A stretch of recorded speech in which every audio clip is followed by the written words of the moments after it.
Gjendja jote është shumë e keqe. Dhe mua masa tumorale po më vente drejt zëmbës. Të marrësh vesh që ke vetëm një muaj jetë. Gjithmonë sa herë futem në sallë të operacionit, thoshja, bat më ndihmo. Se bat më ka ikur shumë i ri. Dhe unë kam hajtur në një pikë ta dua shumë vetën tinote ta. Bravo. La familja ime po ka nitur. Unë do jetoj. Do luftoj fort, do jetoj. Përshëndetje miq dhe mirë se erdhët në këtë video. Keni hyrë në kanalin tim zyrtar në YouTube, Odeta Dume Mandro. Për të qenë pjesë e live-eve të mia, mund të klikoni poshtë tek fotoja ime.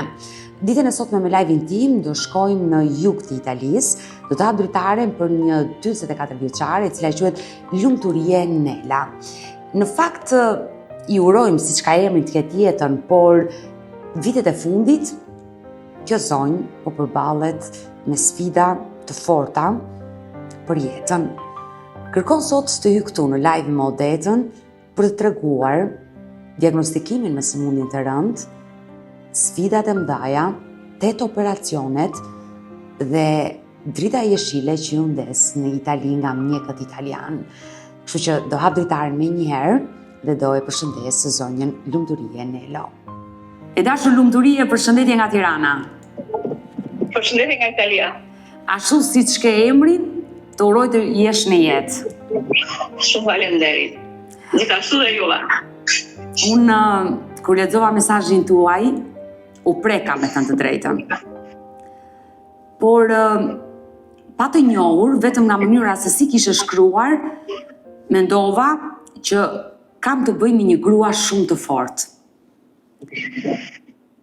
Ashtu se ti jem.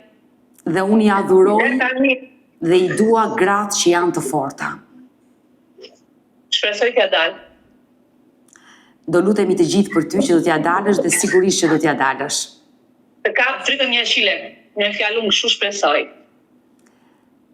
Dhe dua ditën e sotme të më tregosh këtë histori, këtë përballje, këto sfida dhe një luftë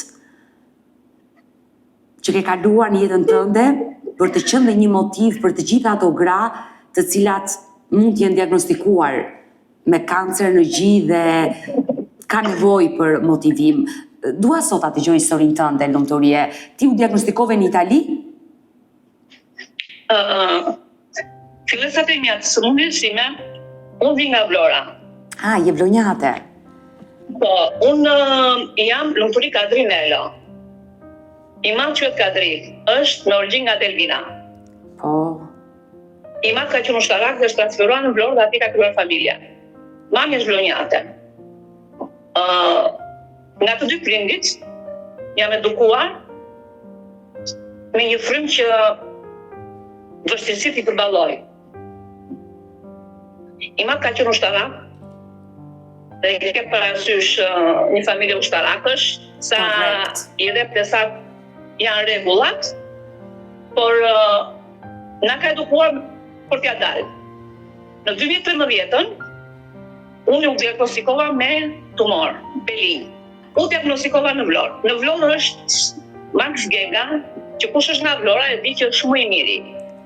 Sa vjeç ishe? Për ekografi dhe për mamografi për të tëra. Ka studion e vetë në Vlorë. E kuptoj. Në momentin që më diagnostikoj, më tha, për momentin është belin dhe masa tumorale është një gjumë.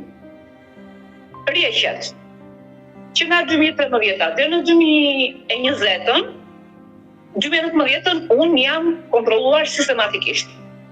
Por, gabimi që bërë mjekësia shqiptare, jo doktor Maxi është një nga më të mirët dhe më diagnostikoj në kohë për gjithë shka, dhe unë jam këtu falti diagnostikimin që bëri në kohë, por mjekësia shqiptare mua duhet na kishte hequr atë masë tumorale, le të ishte në gjumë, le të ishte belin.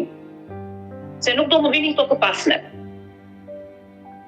Gjithsesi, deri në 2019 unë kam bërë kontrollet vazhdueshme. Në 2020 ka si Covid-i. Dhe siç e dinë të tërë që ruheshim nga virusi. Edhe nuk vajta të kontrollohesha. Në korrik të 2021-shit, duke folur me të afërm temi se i kam të në Itali, duke folur me motrën time në telefon, më jep një dhimbje shumë të fortë, Kish filluar kohë pas kohe, vitin e fundit, nga çelë kohë një të dhimbje gjoksi. Atë ditë më bajti një orë e dhimbje dhe të nesër më vete direkt tek klinika ku janë kontrolluar. Pra, ti gjatë kohës që ishte pandemia ende jetoje në qytetin e Vlorës. Dhe në 2021 nuk kam jetuar në qytetin e Vlorës. E qartë. Dashur Lumturie, më lejo dhe të pyes dhe më pas do kalojmë dhe të shteti italian aty ku ti je sot dhe falë mjekësisë italiane po e mund këtë sëmundje. Unë sot jetoj. E dashur Lumturie, sa vjeç ishe kur për herë të parë u diagnostikove dhe ishte një diagnostikim i rastësishëm apo kishe ndonjë shenjë që shkove te doktori? Unë isha 40 vjeçë. Po. Dhe në momentin që unë vajta për kontroll, mendova kontrollet rutinë siç kam bërë vitet 8 vjet më përpara. E qartë. Kur ja diagnostikuar kam qenë 35 vjeçë. Për herë të parë. Për herë të parë, po? Pas 8 vjetëve, shpalli me fjalë u zgjua nga gjumi masa tumorale, edhe ishte shpërndar në një moment, në një mënyrë kaq të shpejtë, sa që unë nuk e kisha kapur dot. Që do të thotë, nga një mas, më ishin bërë 3 masa tumorale dhe një limfatike. Dhe më kishin marrë gjoksin dhe sqepullën. Komplet. Dhe vajta vetëm, se zakonisht veja shoqëruar me familjarët e mi, thash, s'është nevoja se unë e di se çka kam. Nuk e mendova që mund të më... Pra, gjatë kohës që ishte pandemia, ti pati një dhimbje që të zjati 1 orë në gjoks dhe me njëherë shkove ditën tjetër në spital. Ka qenë ditë e diel dhe të nesme kalova te klinika private e Max Gegës. Në qytetin e Vlorës, po? Në qytetin e Vlorës, se atje jam ndjekur gjatë 8 vjetëve, që në 2019. Atje ishin doktor Maxi me gjithë djali, mua më kontrolloi i biri Maxit, Bez Gega, që e përshëndes dhe janë super, janë shumë për me kuptu, janë shumë humanë. Është e rëndësishme kjo marrëdhënia e doktorit me pacientin, sepse pacienti e shikon doktorin si një perëndi që i ka jetën në dorë dhe një doktor human bën dhe pak psikologun te pacienti për ta qetësuar shpirtërisht dhe mendërisht dhe të besojë. Unë nuk e di çfarë do të priste më mbrapa dhe bisedoj me Besin se gjatë 8 vjetëve në kontroll kishin krijuar një me fjalë misi. Konfliktin lidhshëm. I thash Bes, unë e di se çka kam, i thash po megjithatë me që se pata dhimbjen e fortë, dua të shikoj se çka kam. Ai kontrollon 1 herë, 2 herë, 5 herë, 10 herë me eko, me ndalim, me seanca, dhe më tha dëgjoj po tha. Gjendja jote është shumë e keqe. Masa tumorale nuk është ajo problem, sa që ke poshtë, problem është masa tumorale që ka kaluar lart. Dhe mua masa tumorale po më vente drejt zëmrës, se unë e kisha masën tumorale nga krahu i gjoksit, nga krahu i zëmrës. E qartë. Dhe më thotë, me 2 llafe. Odet, më beso, ka qenë një shok për mua. Ne kam qenë vetëm. Të marrësh vesh që ke vetëm 1 muaj jetë. Dhe duhet të lëvizësh sa më shpejt. Në të jetë në kohë mostra shumë e shqetësuar i binde telefonit. Nuk isha që i thoshja. Se isha në rrugë. Rruga që tek spitali, kush Maxi, kush nga Vlora e di. Dhe deri tek shtëpia ime, më rishtu për rruga me e gjatë në botë. Mblodha veten, qava për momentin tek klinika, pastaj i thash vetes, mblidhe veten, çau, dhe shtëpisë po të pret një nën 88 vjeçare. Me sëmundje. Në momentin që vetë në shtëpi, i the mamit, dola shumë mirë. Se mamin e kisha me sklerozë, me diabet, me tension, me kompleks sëmundjesh, dhe nuk doja ta shqetësoja. E detyruar ta gënjeje. Një gënjeshtër e bardhë për mos ta shqetësuar. I them, më thot mami, këtë kishe mami si dole? Ma dola shumë mirë, thash. Dhe kalova nga kuzhina, fola me motrën. Dhe të afrimit e mi. Të afrimit e mi, shumë të afërt janë herojët e mi o të ta. Unë dua të jap një mesazh të gjithëve. Kush ka familjar, se në rrjetet sociale kam parë dhe kam dëgjuar shumë historira të dhimbshme. Se janë vetëm unë, ka shumë gra dhe vajza që janë në këtë pozicion. Ju bëj thirrje ti mbështesin. Ta prishin rahatin e tyre, ta prishin qetësinë e tyre, për të shpëtuar një jetë. Është shumë e rëndësishme. Ne po na mbështet shteti italian që nuk na ka asnjë një gjë. Në momentin kur janë të mundur, gjendja e personave që ishin me tumor ishte shumë e keqe. Po të them vetëm një fakt. Në 5 veta që unë mora vesh, ne ishim së mundur, vetëm unë jetoj që u kurova në Itali, të tërë kam vdekur. Për arsye se kimia në 2021 që unë isha në Shqipëri, duhet të blej në farmaci.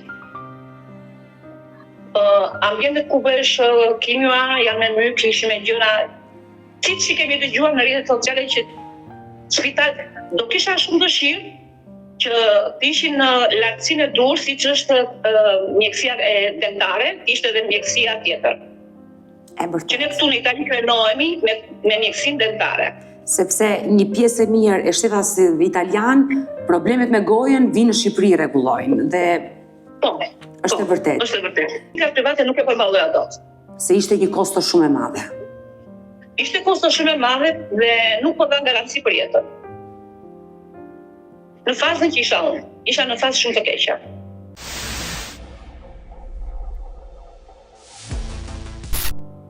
E tash lumturie, mjeku që të diagnostikoi, ai djali i ri, çfarë këshille të dha që largohu jashtë Shqipërisë për të shpëtuar? Momenti i parë më tha, ke njerëz jashtë shtetit? Gjendja ajo, biletën e ke prerë, trenit i ke hipur më tha. Lëviz sa më shpejt. Fjalët e mjekut që më tha në Vlorë. E qartë. Unë kam baban tim tha dhe kurrojt në Bari tha. Është mjek dhe kurrojt në Bari. Për gjendjen që kishte doktori. Që kështu të rekomandoj tha që të vesh jashtë shtetit për të vazhduar tha. Se po vazhdove këtu tha, do përfundosh si shka përfunduar shumë gra që fatkeqësisht nuk jetoj më. Dhe mes dhimbjes lotëve që përjetove një shok, e ndave me motrën tënde dhe ja tregove të gjitha që gjendja jote shëndetësore ishte goxha e rënduar. Unë kisha vetëm një muaj jetë, që nga data 10, por që unë diagnostikova, duhet ta lija Vlorën në mënyrë urgjente. Ose të mjekohesha në mënyrë urgjente, paraqitesha në spitalet në mënyrë urgjente. Për arsye se ditë të tikni dhe gjendja agradohej. Të bëj vetëm një shembull të vogël, në momentin që unë diagnostikova, në sqetull ishin masa sarxukoklaurizi, masa tumorale dhe masa limfatike. Në momentin që unë kam ardhur në Itali, që unë erdha shumë shpejt, ato ishin bërë sa 2 vezë. E qartë. Aq që me shpejtësi ishin rritur. Zhvillohej masa tumorale imja, që do thotë isha plot. Në këtë moment unë kisha dhe një vlla në Milano, po them kisha se nuk e vjetoj dot, po vuante nga leucemia dhe kishte 17 vjet që luftonte me jetën. Unë isha e treta në familje që u diagnostikova me sëmundje. Imagjino me një 88 vjeçare, fletova motrën, familjen e motrës, në kuptimin që janë mbështetja ime dhe janë heronjtë e mi. I mat nga mësonte që me jetë jemi një njohës, dhe jam shumë i njohëse. Motrës, familjes motrës, Italisë, Spitalit të Princit, Aperino, doktor Stefano Burlizit, që u tregua shumë uman me mua, në momentin që ne i gjetëm klinikën e tij dhe ishte klinikë private dhe kishte një kosto goxha për xhepin tim që isha pa punë. Të u kujdesesha për mamin dhe nuk kisha mundësi që të punoja, se nuk e lija dot vetëm, ishte në regjim shtrati pa lëvizshëm. Nuk më mori lek, kur pa gjendjen time, kur tha familjarëve të mi, na shkresën, se punë italiane ta nëse s'ke dokumenta me pasaportë shqiptare nuk pranon njëri. E vërtet. Po. Dha një shkres, personi që po vinë është njeriu im. Dhe mu hapën dyert. Fillova operacionin e parë, biopsin e parë, biopsin e dytë, oqa biopsin. Filloi betejë pastaj. Unë nuk jam operuar vetëm nga gjoksi. Se në momentin që mendova se shpëtova, kalova, unë pata probleme me mushkrit. Se çfarë ndodhi me mushkrit? Doli një mas tumori, po ishte benign, në mushkrit. Në 2 cipat, cipën e trashë dhe cipën e hollë, dhe duhet të operosh urgjent. Pra, le të themi që kishte ndodhur metastaza në trupin tënd. Doktori më tha, kjo është nuk është nga gjoksi, është diçka tjetër, po që u hyn te familja e tumoreve. E qartë. Pra, operacioni i parë që ti ke bërë në shtetin italian ishte heqja e gjoksit. Operacioni i parë unë e quaj që te biopsia, se është tamam operacion dhe biopsia unë ta. Po, e di, kam eksperiencë.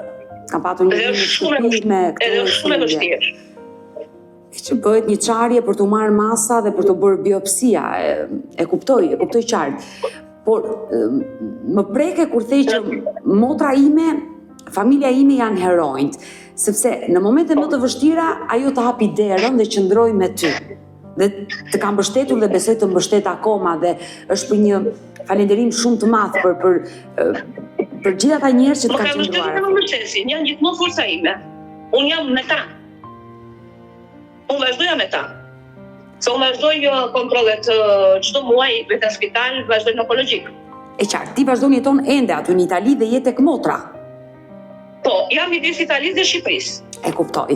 Po qarkualisht e motra. E dashur lumturie, momenti i parë ishte biopsia. Pra, shteti italian me njerë nisi të bënte një biopsi. Të bëri biopsinë dhe filloi beteja. Një betejë që kur e kujton të dridhet mishi, dhe është e kuptueshme. Unë i kam kaluar që dhja vetëm ka ishte fort. Por unë besoj që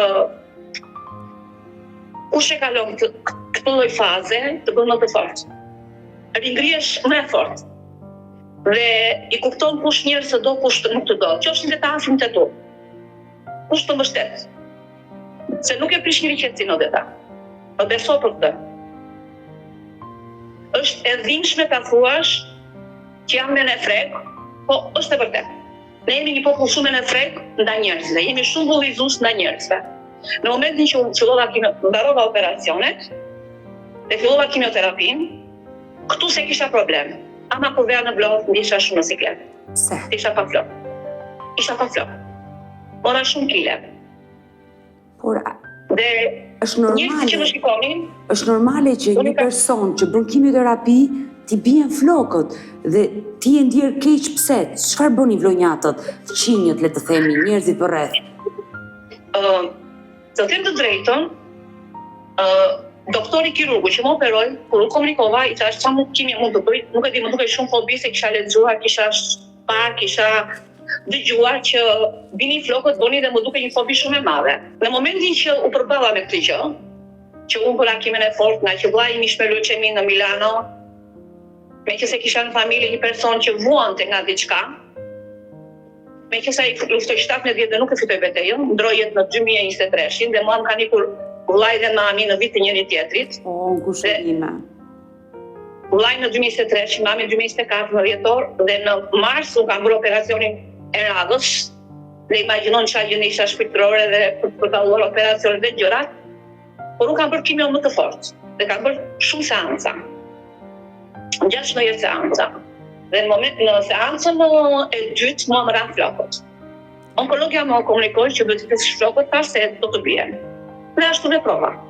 Kam vepruar siç më kanë thënë mjekët. Dhe në momentin që mua më ran flokët dhe vajta në vlorë, kisha nuk muaj pa vajt në vlorë, kisha shumë mall.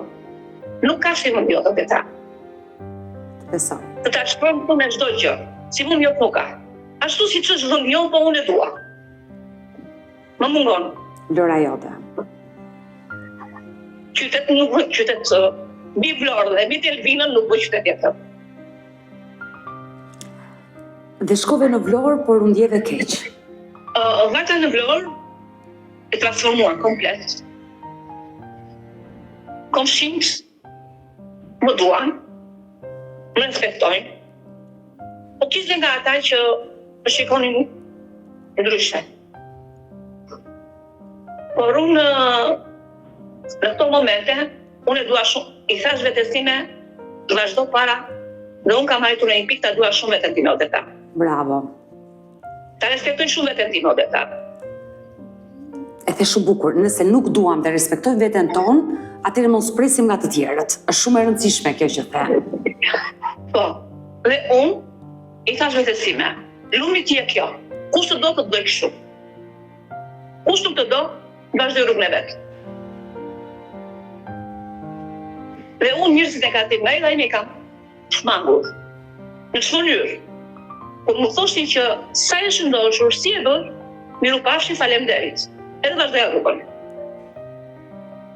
Dhe kur i rastisja të nesme, apo të pas nesme bëhet sikur nuk ishte kura, se kur nuk ekzistoni për mua.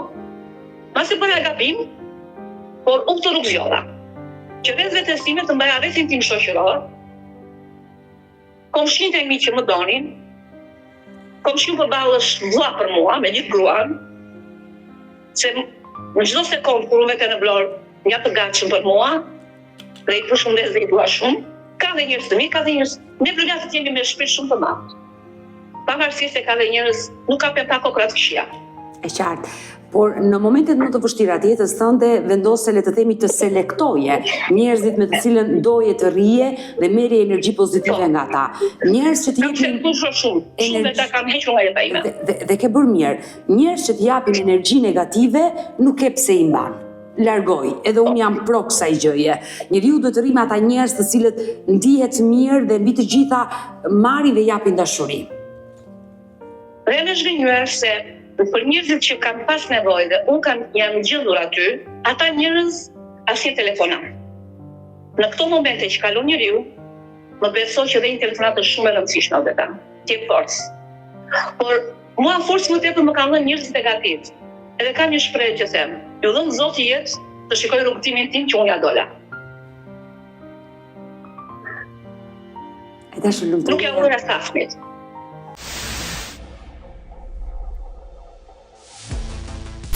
Dashur lumturie, gjithsej keni bërë 2 operacione? Gjithsej kam bërë 8 operacione. 8 operacione? 8 operacione duke filluar 2 biopsit. Po. Implantin. Po, që vendos. Kush e vendos të implant, e di se çfarë roli luan. Është për njerëzit që janë në gjendje kritike për jetën, që nuk nuk i punojnë venat, nuk kisha venat më çaheshin. Më beshin si gulla femine shqip, që nuk ashtu dhe ishte detyruar të bëja këtë operacionin. Duke menduar që kishe një rrugë të gjatë, kjo ishte zgjidhja. E qartë. Po, kisha një 7 muaj kimio. Kështu që ishte zgjidhja më e mirë për të vendosur pikërisht ai implanti, thuaj ti, për të marrë kimio, serume, gjithçka. Ky implant ka të bëjë me venën kryesore se qafa, me venën kryesore dhe tumbua tjetër vetë të aorta, të zëmbra, që bën qarkullimin dhe çdo 3 muaj unë i bëj shplarje. Pra, ti probleme. Ti vazhdon ta kesh akoma apo e hoqe pas? Jo, po. Unë vazhdoj akoma betejën o tam. Unë deri në 2027 jam akoma me kimio. Jo venoze, po kapsula. Kapsula që i merr nga goja. Po, i marr nga goja. E dashur lumturie, të tjera operacione se bëre 8, më the. 2 biopsit, implanti, fillova rekonstruksionin e gjoksit dhe bëra 2 operacione njerëshi, me pjesa barku dhe mbushje i gjoksi, hoqja protezën, mushkrit, 8 operacione në radhë. Mos kam harruar ndonjë se janë shumë edhe dhe ke qenë fort gjithmonë. Përpara se të merrje narkozën, besoj çdo kush ka një lutje në ato momente kur merr narkozën dhe hyn në sallën e operacionit. Unë fatmirësisht kam hyrë në sallën e operacionit për gjëra të mira. Kam sjellë një jetë fëmijët dhe të dy kam sjellë në operacion. Por prapë është e frikshme salla e operacionit. 2 herë kam provuar narkozën dhe ato momentet ku ti harrohesh dhe ikën dhe ai doktori fillon numëron 10, 9, 8, 6 dhe ti ke humbur që te numri 6, njeriu e ka një lutje, o Zot, të hap syt sërish. Unë gjithmonë sa herë futem në sallë të operacionit, ku kisha mamin gjallë, thoshja, bak më ndihmo. se babi më ka ikur shumë i ri. Ti lutesh e babit. Në momentin që mi ku dhe mami, kisha operacionin e fundit, thash, 2 ojnit e një më ndihmoni. Ti jeni me mua. Dhe mami ishte me mua dhe teta. Unë në operacionin e fundit e kalova shumë të vështirë se nuk u përmenda në sallë. Vetëm e puls dola nga salla, ishte shumë e vështirë për rikthimi, por kur u zgjova ja dola. Pash motrën time dhe punatin që kishim së predoks. E thash, faleminderit Zot. Unë shtrihem dhe ngrihem në mëngjesin, faleminderit Zot që më zgjova. Tash lumturie, po të dëgjoj me vëmendje dhe të kam përballë, sikur të kam këtu afër, dhe i shkoj atë lotës të tu që janë lotë dhimbje, por ke kaluar kaq shumë sfida, nuk je dorëzuar, vazhdon ende këtë lloj beteje që besoj doja dalësh, dukesh që ke një energji pozitive. Dhe ta thashë në kryet e herës që siç ke emrin ashtu të kesh jetën. Por çfarë të kanë thënë mjekët në Itali? Pasi kreve gjithë operacione, ti fillove fazën e kimioterapive, venoz, i ke mbaruar të gjitha fazën e venozave dhe tani je në formën e Kam bërë radioterapi. Kam bërë radioterapi që është më vështirë se sa ka kimioterapia. Mos gaboj, radioterapia është reze që goditet qelizat kancerogene. Reze që goditet, po të humbin aftësinë unë kjo dhe ta nga mesi e lartë jam komplet operuar. Nga 2 krahë. I ke hequr të gjithë? Nga krahu majt ka me hequr gjoksi. Nga krahu djathtë kam bërë ndryrjen e mushkrisë. E kuptova. Dhe ndryrjen e mushkrisë ku kam bërë radioterapinë nuk e kam bërë. Se operacionin e mushkrisë e kam bërë në qershor të 2024-s. Po. Dhe kur fillova radioterapia ka një efekt që të humbet ndjeshmërinë e duarve dhe fuqinë e duarve. E qartë. Të humbet fuqinë, të humbet plus që edhe kimia ka qenë shumë e fortë. Ka qenë një betejë që asnjë nuk e uroj. Edhe vazhdon të jetë betejë. Unë jam betuar para vajt mamasime që unë gradaj.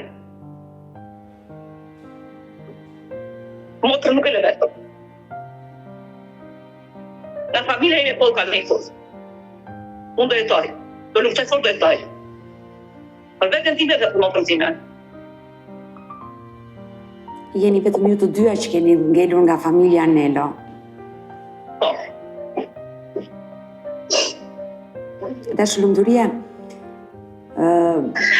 Kam një motrë Wesam Anellon, i e nga Skrapari dhe duhet ta njohësh. Mori motrën time quhet Ademia Klari. Nga cili vendi Skraparit? Nga Çorovoda. Nga Çorovoda. Unë jam nga Poliçani. Rrethi e Nga Çorovoda, tani motra ime është në Francë, punati në Italian në Tiranë, po që flas kanë qenë emra të dëgjuar në Çorovodë dhe besoj se do i njeh. Patjetër, nëse do i thras pak kujtesës time, se kam probleme me këtë kujtesën, kam harruar shumë gjëra. Ka qenë drejtori i gjimnazit të Çorovodës, dhe kam shumë respekt për ju, jeni popull shumë i qetë, shumë... Jemi të mirë në Skrapalint. Janë e fatë populleti që kam. Jemi të mirë në Skrapalint. Shumë. Të dashur, të respektueshëm. Kështu që më vjen mirë që keni një dhëndër nga Skrapari. E dashur, lumturie, ti tani je me pjesën e medikamenteve, sepse duke na dhënë informacion, duke ndarë eksperiencën, ndihmon dhe shumë njerëz. Pra, mbarove operacionet kimioterapi dhe tani merr kapsula kokra. Këto janë konkretisht, le të themi, një lloj trajtimi, por jo venoze, po merret nëpërmjet një kokre çdo ditë një kokër. Këto janë një lloj trajtimi mbrojtës për mos të dalë se unë kur u bëm biopsia dola pozitive ndaj limfatikeve. Dhe këto janë një mbrojtje që mos të shpërndajnë limfatiket, mos të hapen metastazat të limfatikeve. E qartë. Kimioterapi është dhe kjo një farë. Dhe Verzenua, njëra nga kimio që e marr 2 herë në ditë, ka një kosto shumë të lartë që në Shqipëri nuk e përballon dot. Me fjalë, një kur, një mujor është 7.000 euro, 8.000 euro. Unë nuk e përballoj dot. Aty i ke të rimbursuara? Këtu janë të rimbursuar i paguan shteti. Këtu ka ligje. Le të jesh i huaj, kur është njësoj si italianët. Tash lumturia më doleni një temë që bëre mirë dhe dua ta diskutoj. Imunoterapia është ajo kokra që ju pini, mos gaboj. Dhe shumë vajza, nëna, burra, të moshuar, të cilët diagnostikohen me kancer në trupin e tyre, në vende dhe organe të ndryshme, kur arrin në këtë fazën që jeti sot, që duhet kaloj në imunoterapi, fatkeqësisht Shqipëria jo se nuk i rimburson. Dhe imunoterapia ka një kosto shumë të lartë, në varësi të imunoterapisë. Sa përballon trupi apo jo? Mirë, e qartë është tjetër çështje kjo. Por flas për çmimet. Nëse dikush kërkon ta blej, ka një shifër një mujore 7.000 euro, një imunoterapi tjetër mund të kushtoj 5.000 euro, por këto janë shifrat. Dhe në Shqipëri nuk e përballon. Upi 2 kimio, upi 2 me fjalë verzenjo dhe letrozolin, që janë me kosto letësh goxhat më dhaja. Dhe Italia, Greqia, Turqia, ku një pjesë e mirë e shqiptarëve shkojnë dhe kurohen në Turqi, bëjnë operacione, të gjitha këto vende të paktën i rimbursojnë imunoterapin për të gjithë njerëzit e diagnostikuar me kancer, ndërsa në Shqipëri, përveç kimioterapisë venos, që shkon në spital me radhë të gjata, duke pritur dhe të anullohet dhe të shkosh ditën tjetër, fatkeqësisht imunoterapia nuk rimbursohet dhe një pjesë e mirë e njerëzve e mbyllin aty betejën duke i lutur Zotit që faleminderit që edhe sot u zgjova dhe kjo është fatkeqësia më e madhe. Më fal. Po të dëgjoj. Në momentin duhet të thoshja këtë, që nuk e di tani spitalet onkologjik ku i Tiranës ka apo s'ka, po në momentin kur unë u diagnostikova dhe u interesova se kisha në rrethin tim atje në lagje që kishin njerëz që vuanin nga kjo gjë, linjëherë operacioni ishte bërë në mënyrë më skandaloze, dhe për të flas me kompetenca se personi ka ndruar jetë, ka qenë e fushës së mjekësisë, dhe vajzës saj më sa vetëm kaq. Lumi, mami dhe babi ishin mjek dhe ishin dikush në Vlorë. Dhe nuk na mungonte as edhe një gjë. Dhe ishim të detyruar që kimio ta marrim në farmaci, se spitali nuk e mbulonte, nuk kishte. Sot flas nga një... Në 2021 flas për vitin 2025, sepse shkurtin e këtij viti, unë kam humbur babain nga kanceri. Ngushëllime më ka shumë keq. Faleminderit.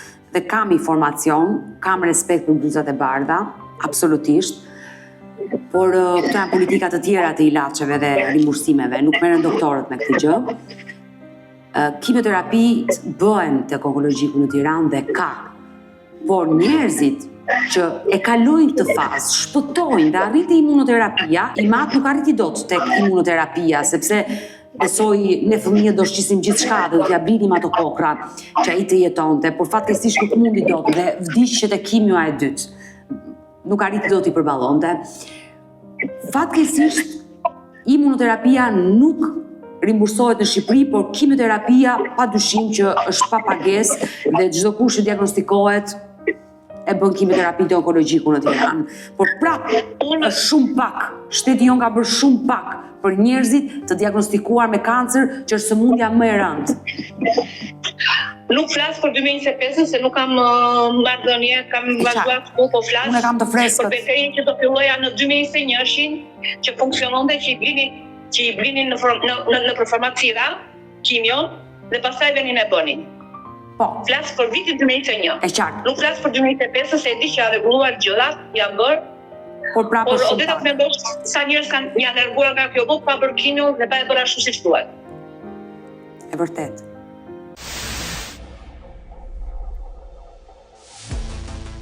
E dashur lumturia, kur kthehesh në Vlorë, atje jeton vetëm.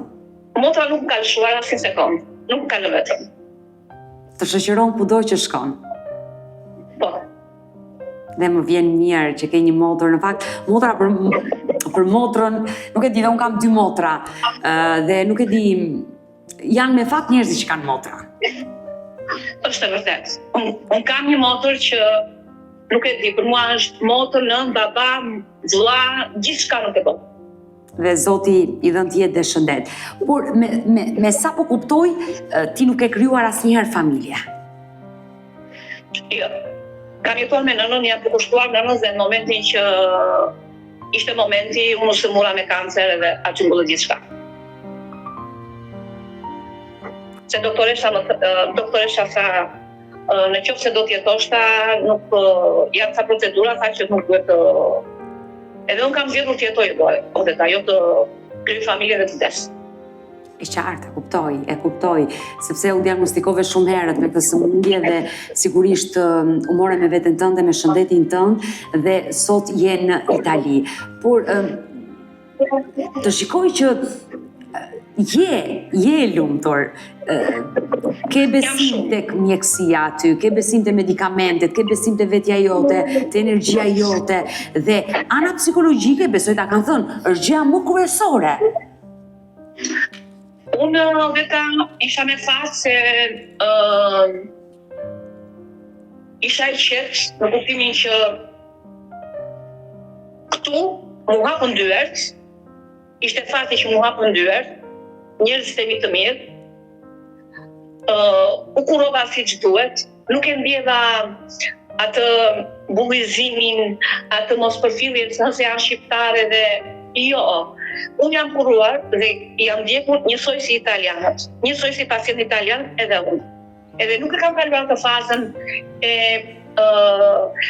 shokut, nuk e kam kaluar të fazën e depresionit, atë fazën e ankthit, se kam qenë shumë e rrethuar me dashuri nga njerëzit e mi, plus edhe në spital ato të krijoj një marrëdhënie mjekja, sidomos mjekët, të krijoj një marrëdhënie shoqërore. Unë sot që flas me juve, unë me onkologët e mia unë i kam mike, flas hapur për çdo gjë. Dhe më vjen mirë që ke gjetur aty një mbështetje, ngrohtësi dhe dashuri. Por një ditë e jote janë në Itali, si nis? Dita ime nis, zgjohem në mëngjes, se jam shumë e privuar nga duart e mia që nuk funksionojnë ashtu siç duhet. Unë kam pranuar ndryshimin.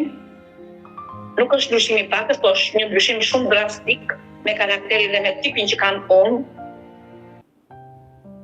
Jam e detyruar mos të lëndoj shumë operacionet, mos të bëj ato gjëra që unë di të bëj, edhe bëj pa u lënduar. Qoj në mëngjes, bëj mëngjesin, merren e drekën, gjërat vogla se me tjerat merret motra, unë nuk mund të rregulloj dot privata, për shembull të ngrëdy shekët që ti rregulloj, ti bëj të ngre tapeta, të bëj siç mund të bëj një zonë shtëpie punë. Se unë jam rezident e punë në Itali, edhe kam tek shtëpia ime ku jam unë, në katë pari motra në katë 2-3 unë, bëj ato që mund të bëj. E qartë, gjithë një duke kujdes. Gjërat e tjera i mbulon motra. Motra ime dhe punon edhe është heroina ime. Mi plotson të tëra. Dhe më vjen mirë, sinqerisht më vjen mirë për ty. Jam shumë e lumtur. Motra ka një familje të mrekullueshme.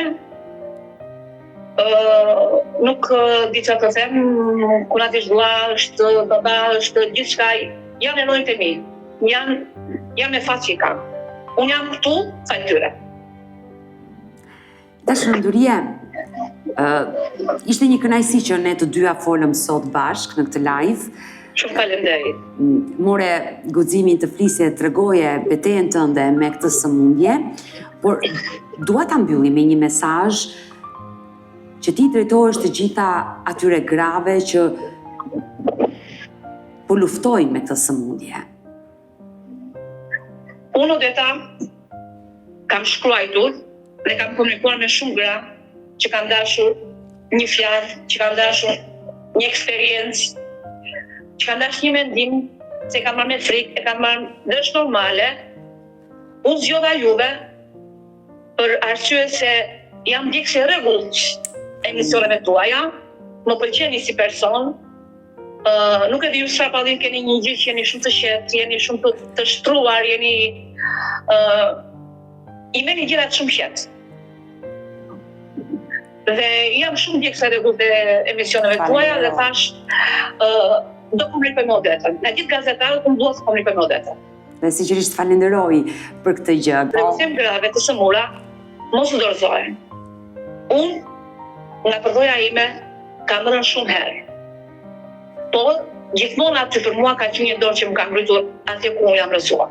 Më ka ngritur lart. Dhe ju them njerëzve, familjarëve, mos i lini të sëmurët të bien atë greminën në atë plogështin e sëmundjes. Se është një luftë, unë e quaj luftë betejë me jetën, shumë e vështirë. Më besohet e ta. Gjërat e tjera janë të papërfillshme për mua. Dhe habitem me njerëzit kur dëgjoj dhe bëj, kam të hall, kam atë hall. Të tëra kalojnë, po të kesh shëndetin të tëra kalojnë. Unë them grave, luftoni fort, se ka gjithmonë dritë në fund të tunelit.